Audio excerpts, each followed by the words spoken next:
Le 19h30, Julie Morel. Merci de nous rejoindre pour vous informer à la une de l'actualité, la réouverture d'une centaine de lieux culturels qui ont décidé de braver l'interdit et d'accueillir des spectateurs avant que le gouvernement ne les y autorise. Mais toutes les représentations ne pourront pas avoir lieu. Dans plusieurs salles, la police est intervenue. Nous serons en direct de Charleroi avec Martin Collier. La fermeture des restaurants est illégale. Une cinquantaine de restaurateurs avaient saisi le tribunal de première instance de Bruxelles et ils ont obtenu gain de cause, ce qui ne signifie pas, précisons-le d'emblée, qu'ils pourront tous rouvrir demain. La Belgique envoie 9000 doses de Remdesivir à l'Inde. Le pays complètement débordé par l'épidémie en a fait la demande. Mais est-ce vraiment solidaire d'envoyer des antiviraux jugés inefficaces en Belgique? Le gouvernement a promis 100 millions d'euros d'investissement pour numériser la justice. Le retard accumulé par notre pays est énorme. Le ministre de la Justice tient à montrer qu'il veut faire bouger les choses. Il a distribué les premiers ordinateurs portables aujourd'hui. Et puis un énorme désastre, ce sont les mots de Benyamin Netanyahou après une bousculade qui a fait au moins 45 morts dans le nord d'Israël. Des centaines de personnes ont été écrasées lors d'un pèlerinage.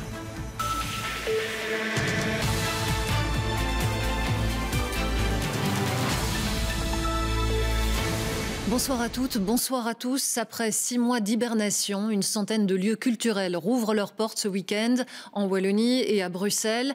Un acte politique, symbolique, puisqu'aucune mesure gouvernementale ne le permet pour le moment. Pièces de théâtre, séances de cinéma, concerts. Ce déconfinement culturel prendra différentes formes pendant une semaine, mais respectera, au dire des frondeurs, les normes sanitaires. Martin Collier et Jean-Christophe Willems. Ils l'avaient annoncé et ont tenu parole. Plusieurs lieux culturels ont proposé des spectacles accessibles au public. Oh, pas beaucoup de monde et dans le respect des normes sanitaires, d'accord, mais un public quand même. J'ai faim et soif de culture vivante, en fait, de spectacles vivants. Et c'est essentiellement pour ça que je suis là. C'est parce que le manque est trop vif, trop présent. La culture, c'est un pilier de notre démocratie. Elle est absolument essentielle, absolument nécessaire. Je ne comprends pas du tout comment le gouvernement peut la piétiner à ce point. Au hall de Schaerbeek, il s'agissait en fait d'une répétition ouverte à un petit nombre, et c'est ça qui fait toute la différence. La nouveauté, c'est le public, c'est 50 personnes, mais à l'intérieur d'un lieu qui peut en accueillir 2000 dans cette configuration. Et je rappelle que nous avons pu montrer une exposition jusqu'au 31 mars avec 125 personnes en même temps autorisées. Moi, ça montre l'incohérence des discours politiques dans la gestion de la crise. Aujourd'hui, les mesures sanitaires sont encore suspectes d'inconstitutionnalité. Donc peut-être ne sommes-nous pas en illégalité. En tout cas, la question n'est pas claire et n'est pas tranchée. Et si tout s'est déroulé comme prévu à Schaerbeek, cela n'a pas été le cas partout. Prenez Lucie Yerles par exemple, qui se produisait à Genappe. Je suis assez contente, on va rejouer donc... on va jouer 2 fois aujourd'hui, donc c'est un peu intense, mais ça va aller. Eh bien non, la première représentation a pu avoir lieu devant des professionnels, mais la seconde, devant le public, a été interdite par la police.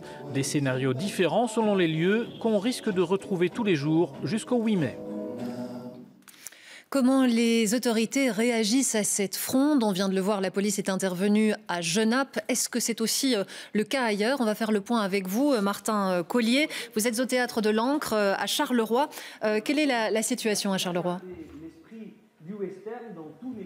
Écoutez Julie, pour l'instant tout se passe correctement. Vous voyez derrière moi l'événement qui est prévu ici au Théâtre de l'Ancre est bien en cours avec 15 personnes dans le public. Il s'agit d'une conférence qui est prévue avec le rappeur et slameur Mochelan. C'est donc en cours et pourtant les autorités, Carolo avait prévenu, il y avait des possibilités d'intervention de la police, alors de manière préventive d'abord, mais au final vous le voyez ici ça n'a pas été le cas et pourtant les approches entre les différentes villes sont différentes. Du côté de Namur, par exemple, le bourgmestre Maxime Prévost avait d'abord plaidé l'apaisement avant de dire qu'il y aurait des interventions policières. C'est pourquoi un spectacle qui était prévu avec des enfants et leurs parents a déjà été annulé. Par exemple, du côté de Liège, on a expliqué au niveau des autorités qu'un dispositif policier important serait présent, notamment avec des réserves de la police fédérale. Vous le voyez, des approches différentes selon les villes, mais en tout cas, au niveau des organisateurs de ces différents événements, Still Standing for Culture, eh bien, un seul mot d'ordre, on continue d'assumer. Je vous propose d'écouter le directeur du Théâtre de l'Ancre. Ce qui est prévu, c'est de contester les amendes, puisqu'effectivement, on estime qu'elles ne sont pas mises dans un cadre légal, puisqu'on est clairement dans une phase où la culture est discriminée. Et donc l'idée, c'est de contester ces amendes. Si, malgré tout, on devait les payer, on les payerait de manière solidaire, puisqu'il y a un fonds qui sera créé dans le cadre de Still Standing. Il y aura peut-être un appel à la solidarité collective, mais l'idée, en tout cas, c'est de ne pas prendre en effet le public en otage et de leur demander de payer eux leur amende. C'est vraiment nous, en tant qu'organisateurs, qui prendrons la responsabilité de l'acte politique qu'on pose aujourd'hui dans le cadre de cette action. Voilà, vous l'avez entendu, hein, Julie, un acte politique. À peu près une centaine de lieux culturels vont donc ouvrir leurs portes. Aujourd'hui, c'est le premier jour. Eh bien, ça durera encore tout ce week-end et ce jusqu'au 8 mai. Merci Martin pour ces explications en direct. Et toujours à propos de culture, cette image encore à Forêt Nationale. Pas de spectateurs dans la célèbre salle de concert, mais bien des fleurs pour les remplacer symboliquement. 5000 roses et tulipes ont été déposées sur les sièges. Des fleurs qui peuvent être achetées comme des tickets pour soutenir les travailleurs du spectacle vivant et en particulier les travailleurs de l'ombre. Plusieurs artistes comme la chanteuse française Julie Zenati sont venus soutenir l'opération. Je viens pour moi quelques heures. La fermeture des restaurants décidée à la fin du mois d'octobre 2020 est illégale. C'est ce qui ressort d'un jugement du tribunal de première instance de Bruxelles. La ministre de l'Intérieur, Annelies Verlinden, n'était pas habilitée à prendre cette mesure, selon le jugement, ni à sanctionner ceux qui ne la respectaient pas. Un jugement qui rappelle celui d'il y a quelques semaines et qui contestait la restriction des droits individuels. Alors les restaurants vont-ils pouvoir immédiatement rouvrir? Vous demandez-vous? Non, pas si vite. Le tribunal donne 30 jours au gouvernement pour se mettre dans la légalité. Rachel Crivellaro, Benjamin Carlier. La victoire est importante et symbolique. 52 restaurateurs et cafetiers ont introduit une action en justice en mars dernier. Ils estimaient que leur fermeture était illégale. Le tribunal leur a donné raison aujourd'hui. Il estime même que cette fermeture est discriminatoire. Elle ne reposait sur aucune base scientifique, qu'il n'y avait pas de raison de fermer un restaurant à partir du moment où il n'y a pas plus de risque de manger dans un restaurant que de manger en famille, que de manger dans une cantine scolaire, que de manger dans une entreprise. Parmi les restaurateurs concernés, il y a Maxence van Krombrug. Le patron de cet établissement du Brabant wallon salue cette décision car elle souligne également l'importance d'aider davantage le secteur. Ce jugement a mis en évidence l'urgence économique pour nos secteurs et a mis en évidence que les primes étaient insuffisantes pour éviter les faillites. Ça, c'est une victoire. C'est que le politique sache qu'un juge a trouvé ça insuffisant. Le tribunal laisse à l'État fédéral un délai de 30 jours pour faire cesser cette illégalité. Sinon, il sera soumis à des astreintes de 250 000 € par jour. Un gouvernement fédéral qui estime travailler sur le dossier. C'est vrai qu'on travaille à une loi pandémie. On a eu des débats au sein de la commission de l'Intérieur cette semaine-ci. On va continuer la semaine prochaine. Donc tout est prêt de pouvoir avancer avec ce projet de la loi à court terme. Si cette fermeture est aujourd'hui jugée illégale par la justice, cette décision ne permet cependant pas aux restaurateurs d'ouvrir leurs portes dès demain. Non, je ne vais pas réouvrir mon restaurant et ma terrasse parce que je vais respecter ce jugement. Je ne vais pas me mettre en défaut du jugement maintenant. La justice est de notre côté. On va emboîter le pas de la justice et respecter ce jugement. Mais cette ordonnance donne un sérieux coup de pouce aux restaurateurs et cafetiers qui n'ont toujours aucune perspective concernant la réouverture totale de leur établissement. Les autorités bruxelloises et fédérales appréhendent quelque peu la journée de demain. Un nouvel appel au rassemblement pour faire la fête au Bois de la Cambre a beaucoup circulé sur les réseaux sociaux. Je vous le rappelle, la Boom 2. En concertation avec le parquet, Facebook a d'ailleurs fermé la page de l'événement où s'étaient inscrites plusieurs milliers de personnes. À l'issue du Conseil des ministres cet après-midi, Alexander De Croo a tenu à le repréciser. Cet événement est interdit. Ce genre d'événements qui sont des événements organisés par certains avec un certain but, avec le but de déstabiliser une approche dans notre pays qui a quand même été très raisonnable et très calme comparé à d'autres pays. Je dirais ne tombez pas dans ce piège. C'est un piège et tomber dans ce piège, c'est à l'avantage de personnes. Et à Bruxelles, le bourgmestre Philippe Close a précisé que la police renforcerait sa présence et interviendrait en cas de provocation. Il ajoute que les participants risquent une amende et une arrestation administrative. Et pour dissuader un peu plus les éventuels participants, la police a diffusé cet après-midi un appel à témoins pour identifier 4 personnes impliquées dans les confrontations qui avaient eu lieu lors de la première boum au Bois de la Cambre le 1er avril dernier. Les détails avec Paul Peters, Sylvia Ferreira-Loureiro et Isabelle Heusen. Parce que des policiers ont été blessés, parce que des véhicules ont été endommagés lors de la boum 1, le parquet de Bruxelles a lancé un appel à témoins concernant 4 personnes. Le moment choisi pour lancer cet appel n'est certainement pas dû au hasard. Demain, on annonce une boum 2 et les autorités souhaitent sûrement montrer que les actes délictueux commis ne resteront pas impunis. Les 4 organisateurs de la boum 1 ont d'ailleurs été entendus par les enquêteurs. Aucun chef d'inculpation ne leur a été signifié, mais ils ont quand même pris un avocat. Je ne crois pas qu'il y ait lieu de craindre des conséquences particulières dans leur chef de cette organisation de canular. Si il s'agit d'une organisation, ça s'est arrêté là, ça n'a pas été plus loin. Je ne crois pas qu'il y ait dans leur chef matière à s'inquiéter particulièrement. Ils ont quand même un avocat.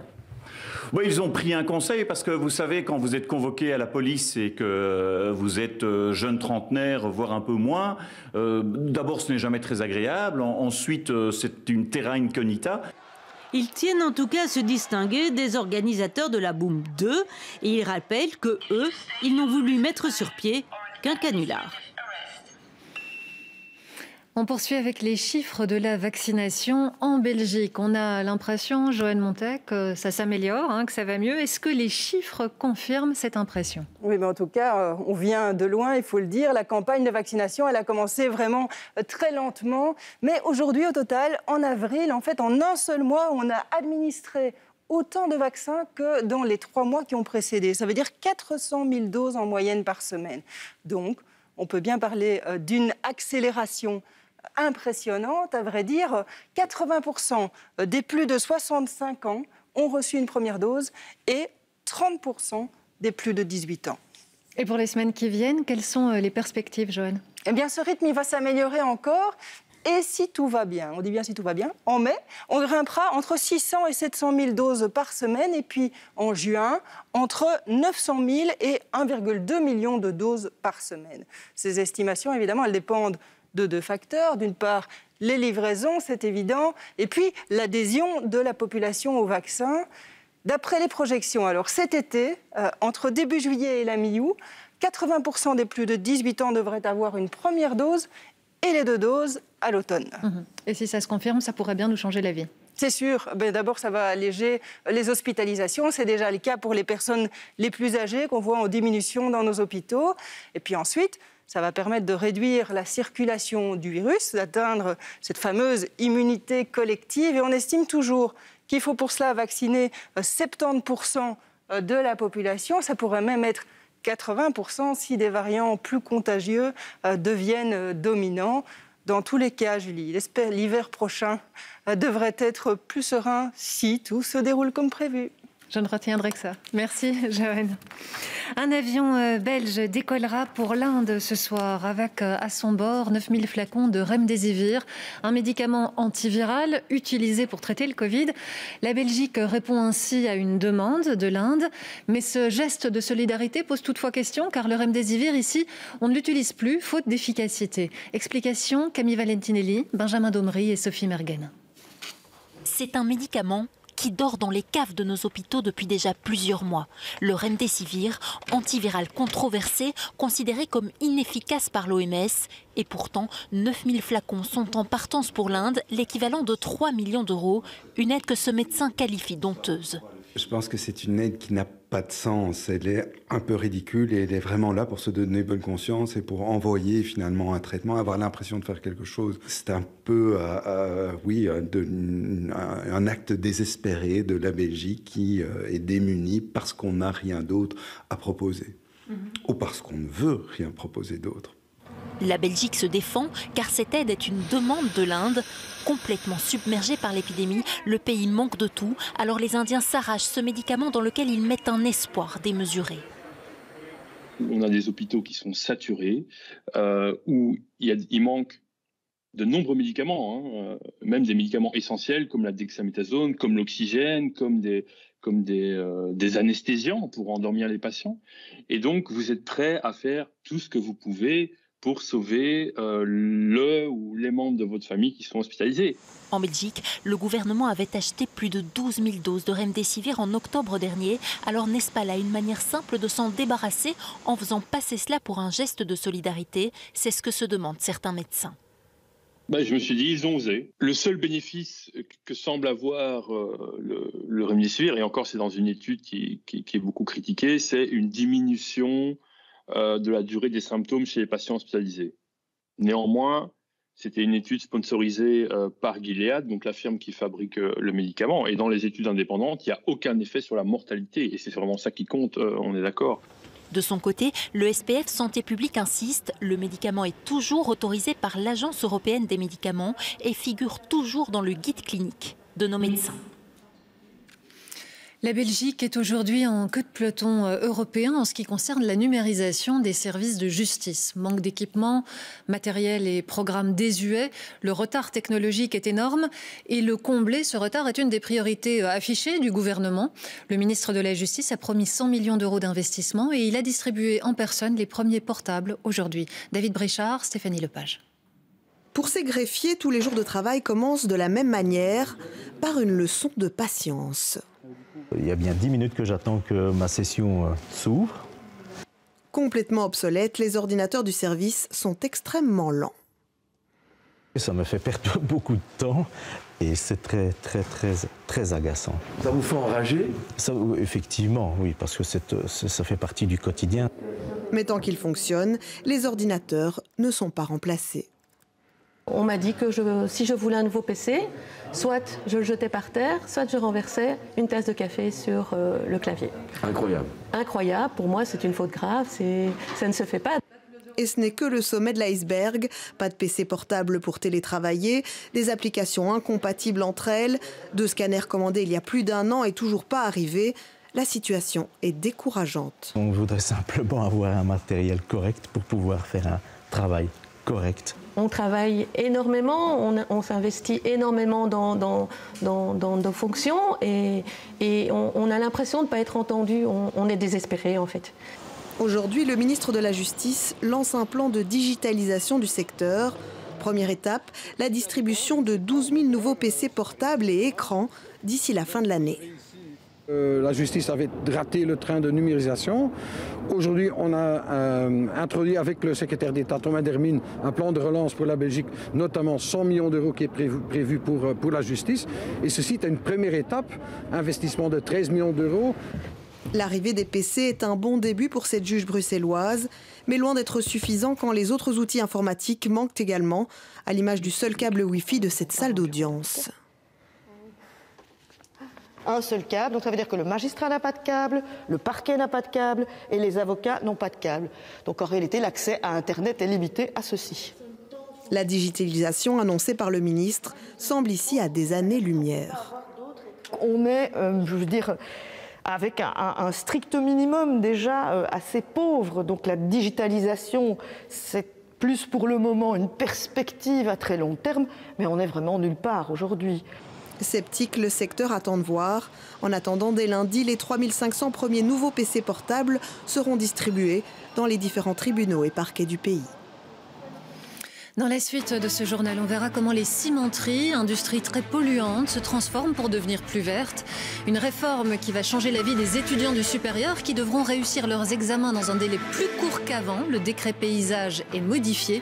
Et puis on s'intéressera à la passion de la généalogie avec du nouveau dès ce 1er mai. Pour toute une série d'actes de l'état civil, il ne faudra plus attendre 100 ans avant de pouvoir les consulter. Mais d'abord, le point sur cette bousculade meurtrière en Israël lors d'un pèlerinage rassemblant plusieurs milliers de personnes sur le mont Méron, c'est dans le nord du pays. 45 personnes sont décédées au minimum et plus de 150 ont été blessées. Il s'agissait d'un des premiers grands rassemblements autorisés dans le pays depuis le début de l'épidémie. Éric Berger, Quentin Warlop. Ils sont des centaines venus se recueillir devant la dépouille d'un rabbin. Eux pleure celui avec qui il dansait et chantait encore il y a seulement quelques heures. Hier soir, ici, dans le nord du pays, ce devait être une fête réunissant des juifs ultra-orthodoxes. Une ambiance de fête, autour de feux de joie. Mais le pèlerinage a tourné au cauchemar. L'un des couloirs d'accès aurait été fermé par la police. Aucune explication sur la raison de cette panique, mais elle provoque un mouvement de foule. Des centaines de pèlerins veulent sortir à tout prix. Ils se poussent, compressés les uns sur les autres. Certains tombent et sont piétinés par d'autres. On voulait sortir, mais c'était impossible. Il y avait des gens sous moi qui ne respiraient plus. Il y avait des cris horribles, de gens qui disaient ne plus pouvoir respirer. Et puis à certains moments, ces cris se sont arrêtés. Rapidement, les secouristes arrivent sur place, mais ne parviennent pas à accéder au lieu, tant la foule est dense et compacte. Le bilan provisoire est lourd. Plus de 40 morts, des dizaines de personnes dont le pronostic vital est engagé et plus de 150 blessés. Et une certitude aujourd'hui, il y avait beaucoup trop de monde. 10 000 personnes autorisées, mais d'après la presse locale, ces ultra-orthodoxes étaient 10 fois plus nombreux. En fin de matinée, sous les huées de centaines de personnes, le Premier ministre s'est rendu sur place. Ce qui s'est passé ici est déchirant. Il y a eu des gens écrasés, y compris des enfants. Une grande partie de ceux qui ont péri n'ont pas encore été identifiés. Je demande d'éviter la diffusion de rumeurs sur les réseaux sociaux. Laissez les autorités travailler. Un jour de deuil national sera respecté ce dimanche. L'enquête devra éclaircir les circonstances du drame et établir les responsabilités.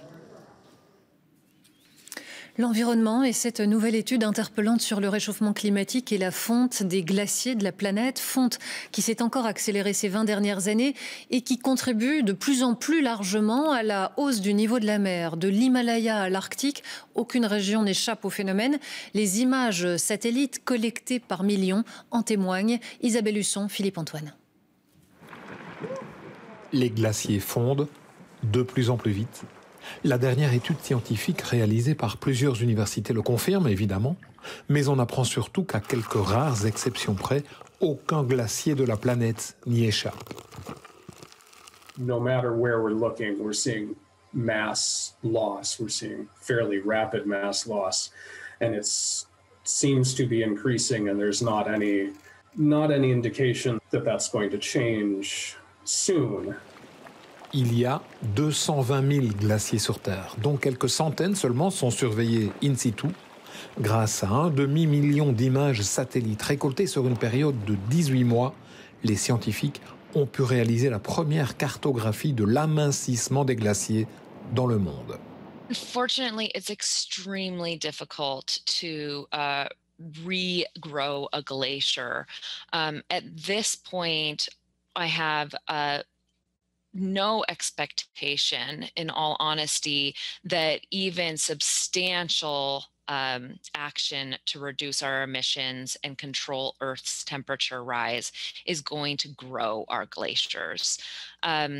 It's a multi-decade, sometimes hundreds or thousands of years process. Les glaciers qui ont rétréci le plus vite ces dernières années sont ceux de l'Alaska, de l'Islande, mais aussi ceux qui se situent dans les Alpes.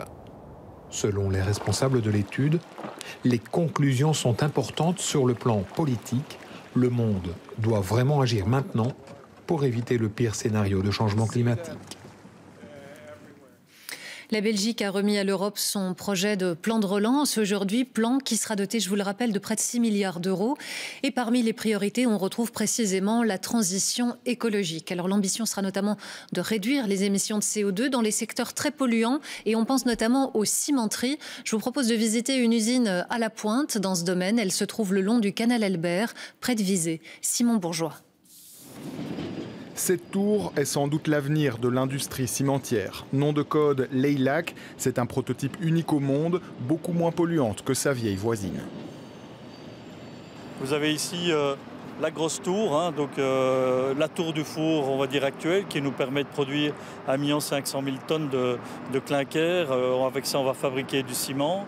Mais le gros inconvénient, c'est qu'au niveau de sa cheminée, on va retrouver une grosse quantité de CO2, mais fortement diluée.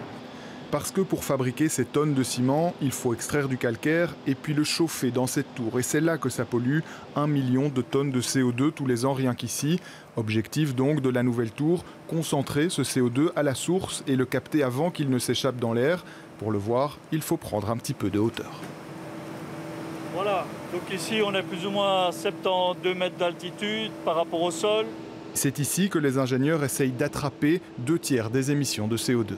On est en haut de la tour Leilac, on voit ici la différence par rapport au four principal, c'est qu'il n'y a pas de cheminée. Donc il y a une conduite qui va reprendre ce CO2 concentré à plus de 95% et donc qui demain permettra, au lieu de faire une émission, on va dire, sur un four classique, c'est de ramener ces 2/3 de décarbonatation, les enlever et de les valoriser par ailleurs. Pour y arriver, l'expérience est surveillée en temps réel, quelques étages plus bas, dans la salle de contrôle des 2 tours, l'ancienne, CBR, et la nouvelle.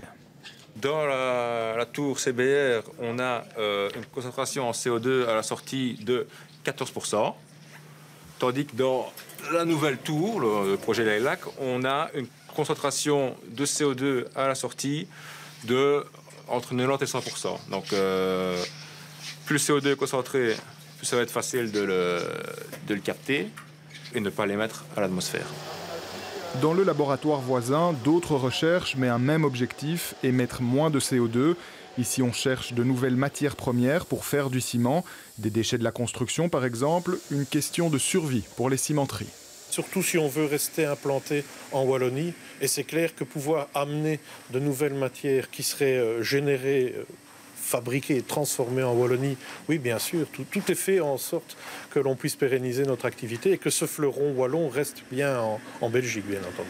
Et pour ça, il faudra des investissements, notamment publics, comme le plan de relance. Les cimenteries ont encore 30 ans pour devenir neutres en carbone, un fameux défi pour l'une des industries les plus polluantes au monde.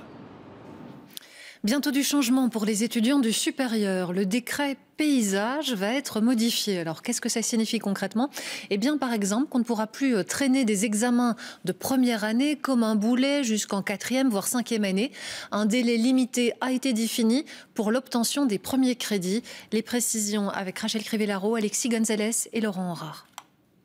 Il est concentré pour tracer les plans de son tout dernier projet. Théo Arnaud est étudiant en architecture à l'université de Mons. Un parcours académique loin d'être de tout repos. En bac 1, j'ai réussi avec 45 crédits, donc j'ai pu quand même accéder à la suite de mon cycle.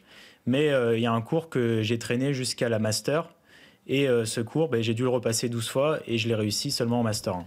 En principe, Théo aurait dû terminer ses études cette année. Mais c'était sans compter sur les cours qu'il a dû reporter. Il y a toujours des problèmes parce que maintenant j'ai des cours qui se chevauchent et donc des cours de Master 1 et de Master 2 parce que je ne pouvais pas accéder à tous les cours de Master 2 et c'est ça qui pose problème surtout. Depuis le décret paysage adopté en 2014, un étudiant peut reporter à l'année suivante des cours qu'il n'a pas réussi. Le risque, c'est d'arriver en fin de parcours avec une surcharge de travail. Une situation bien connue dans les hautes écoles et les universités. C'est extrêmement compliqué et même hasardeux pour les étudiants de se dire « voilà, je termine mes études, mais dans le coin de la tête, je sais toujours que je dois passer un examen que j'ai échoué il y a 2, 3, voire 4 ans. » À l'heure actuelle, seulement un étudiant sur 5 qui reporte des cours termine ses études dans les temps. Face à cette situation, le décret paysage va être modifié. La réussite, ce n'est plus 45 crédits sur 60 et puis on peut reporter 15 crédits et puis ensuite encore des crédits, etc. Et puis on se retrouve avec une situation qui peut être difficile. La réussite au début du parcours, c'est 60 crédits. Et si un étudiant n'a pas réussi 30 crédits sur 60, il doit suivre des cours de l'aide à la réussite, des cours de remédiation par exemple. La réussite du bachelier devra aussi être obtenue sur 5 ans. Ces nouvelles règles seront d'application pour la rentrée en 2022. Les postes téléphoniques de secours le long des autoroutes appartiendront bientôt au passé. Ils sont remplacés par une application disponible dès aujourd'hui sur notre téléphone. Elle s'appelle Edwige et on ne peut que vous conseiller de la télécharger. Le reportage de Antoine Lepavec, Pierre Foulon et Marc Mélan. Les postes téléphoniques de secours, c'est terminé. C'est une application dénommée Edwige qui voit le jour. Elle aide les usagers qui circulent sur les autoroutes et sur les principales nationales de Wallonie. Vous êtes invité à télécharger Edwige sur votre téléphone mobile. Alors, si cette personne s'est bien inscrite auparavant et qu'elle est sur le réseau couvert par Edwige, elle va pouvoir activer l'icône panne qui va la mettre en lien direct avec un opérateur du centre Perex qui va alors pouvoir prendre toutes les dispositions pour envoyer un dépanneur et une assistance. L'application vous demande le type d'aide que vous souhaitez et vous met en contact avec un opérateur du centre Perex ou avec le 112 si vous avez besoin des services de secours. Donc si vous avez une panne, vous allez faire un appel téléphonique. Si vous voyez un accident, ce sera aussi un appel téléphonique. Si vous avez un conducteur fantôme, aussi appel téléphonique. Par contre, vous avez la possibilité d'avoir un chat.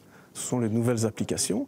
Et ce qui est intéressant dans ce chat, c'est qu'il traduit n'importe quelle langue en français directement. Si les postes téléphoniques vont disparaître, c'est parce qu'ils étaient finalement peu utilisés. En 2019, on a relevé 837 appels, ça fait à peine un tout petit peu plus de 2 appels par jour. Or, il faut savoir que l'entretien et la maintenance de ces postes la représentent tout de même un poste d'environ 1 million d'euros. Certains usagers de la route sont attachés à ces postes et déplorent leur disparition. Je trouve que c'est malheureux parce que c'était quand même un service rendu à l'automobiliste. Voilà, quand vous tombez en panne, et puis, qu'est-ce qui peut arriver? C'est panne de GSM. Panne de batterie, et on est perdu sur l'autoroute, on ne sait pas appeler au secours. Ça va être un souci lorsqu'on tombe en panne. Bon, il est vrai que le GSM existe, mais pour celui qui n'en a pas, voilà, donc c'est un problème. Donc c'est dommage qu'elle disparaisse finalement. 1000 postes téléphoniques de secours vont maintenant devenir des pièces de collection. Si vous rêvez de reconstituer votre arbre généalogique, voici 2 bonnes nouvelles. Tous les registres d'état civil du pays sont progressivement numérisés. C'est une source colossale d'informations. Et puis, un arrêté royal raccourcit dès ce 1er mai le délai qui permet de consulter certains actes d'état civil. Thomas de Tourbe, Corinne Vlaminck et Kamel Azouz. Cela fait près de 40 ans qu'Emmanuel traverse les siècles, à la recherche de ses ancêtres, mais aussi de leur vécu. Être généalogiste, ce n'est pas seulement retrouver des noms et des dates. Essayez de découvrir votre famille, d'abord vos parents, vos grands-parents. Essayez de découvrir la vie qu'ils ont menée, par où ils sont passés, les joies, les souffrances. Ils avaient énormément d'enfants, parfois 12 enfants, et parfois ils en perdaient 6, 7. Donc ça veut bien dire la souffrance, la vie qui était difficile. Les métiers étaient pénibles, durs. Tout ça, on le découvre en faisant les recherches. Emmanuel a identifié plus de 500 membres directs de sa famille. Mais au total, il a suivi les traces d'environ 39 000 personnes, principalement à l'aide de documents officiels. De branche en branche, jusqu'à la cime de son arbre généalogique, il a récemment fait connaissance avec le plus ancien des Bougars retrouvés. Bougar Mathias, qui est né en 1652, et lui, il était chirurgien. Il a eu 2 femmes.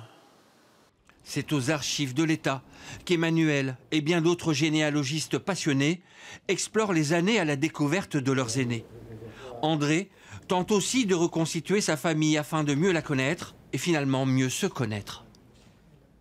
Ce qui m'intéresse, par exemple, c'est sur les contrats de mariage, les testaments.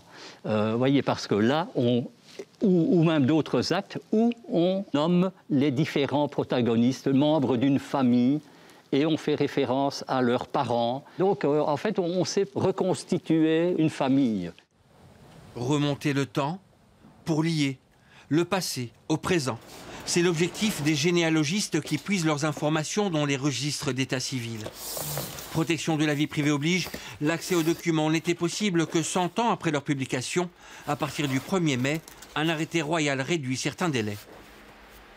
Désormais, les registres de décès de plus de 50 ans, les registres de mariage de plus de 75 ans et les registres de naissance de plus de 100 ans sont librement communicables. Ce qui change par rapport à la législation antérieure pour laquelle le délai de 100 ans était valable pour l'ensemble des registres. Voici l'original de l'acte de naissance de Jules Delèze, né en 1829 à Ronsard. L'aîné d'une fratrie qui ouvrira de célèbres épiceries. De la version papier, cet acte est également conservé sur microfilm, Mais le nouveau chantier, c'est de numériser tous les registres d'état civil du royaume pour le plus grand bonheur des généalogistes et d'autres chercheurs. Du point de vue des généalogistes, l'intérêt, c'est qu'ils auront maintenant accès de chez eux, enfin ils y ont déjà accès, mais la masse d'informations à laquelle ils vont pouvoir accéder sera beaucoup plus importante. Mais la numérisation, elle est aussi intéressante du point de vue des archives, proprement dites, puisque ça garantit une meilleure conservation des documents originaux qui ne sont plus communiqués, donc qui ne sont plus manipulés, qui ne vont plus se détériorer, s'abîmer, et qui peuvent être conservés pendant une durée beaucoup plus longue. Ce sont des millions et des millions d'actes d'état civil qui seront digitalisés. Il faudra donc du temps pour que les généalogistes découvrent en ligne la lignée d'ancêtres encore inconnus. Et je vous propose de terminer ce journal au jardin. Les magnifiques serres de Laeken rouvriront bientôt leurs portes au public. Covid oblige, le parcours de la visite a été un peu adapté, mais ça permettra de découvrir de nouveaux espaces du domaine royal. La visite est signée Cédric Amier, Radouane El Baroudi et Éric Béver. 2 ans qu'elle n'avait plus reçu la visite du public. Les serres royales de Laeken seront à nouveau ouvertes du 13 mai au 6 juin, mais pas toutes. Les plus étroites resteront inaccessibles, faute de distance suffisante entre les visiteurs. Le visiteur ne visitera pas tout, mais ce sera un peu différent. Et il pourra visiter la plus grande des serres du complexe, qui est paradoxalement aussi la première qui a été construite par l'architecte Bala. Un jardin d'hiver où le roi accueille ses invités prestigieux sous les palmiers, bananiers et centaines d'autres plantes subtropicales. Pour compenser le nombre réduit de serres ouvertes, le public pourra par contre profiter d'un parcours extérieur dans le parc, en quelque sorte le jardin du roi. Un parcours de 2 km dans le parc, inédit. Aucun public n'a encore eu accès à cette partie de la propriété, sauf les invités privés du roi, évidemment. Une visite qui vous permettra de découvrir certains endroits particuliers. Par exemple, ce faux temple antique ou l'atelier de sculpture de la reine Élisabeth. Plus loin, cette serre était une église au départ, mais Léopold III l'a transformée en piscine couverte. Dans le bas du parc, on répare des dégâts. Les taupes et les sangliers n'y sont pour rien. Comme l'explique un panneau, on a enterré là 2 km de conduite pour amener la chaleur résiduelle de l'incinérateur tout proche. Elle assure désormais 90% du chauffage des serres. Covid oblige, la visite se fera avec masque en suivant un itinéraire et ce n'est pas tout. Cette année, la réservation est indispensable. Donc, une plateforme de réservation a été créée à cet effet et permet donc aux visiteurs de réserver à partir d'aujourd'hui sa visite du 13 mai et des 3 semaines qui suivent. D'ici là, le personnel s'activera pour que tout soit nickel le 13 mai. Un cocktail de richesse architecturale et botanique vous attend. Il y a même des fruits au menu, mais inutile de dire qu'il n'y aura ni buvette ni terrasse pour les consommer. Tout de suite, la météo de Caroline Dessong, suivie de l'émission C'est du Belge. Je vous retrouverai avec grand plaisir demain dès 13h. Belle soirée à toutes et tous.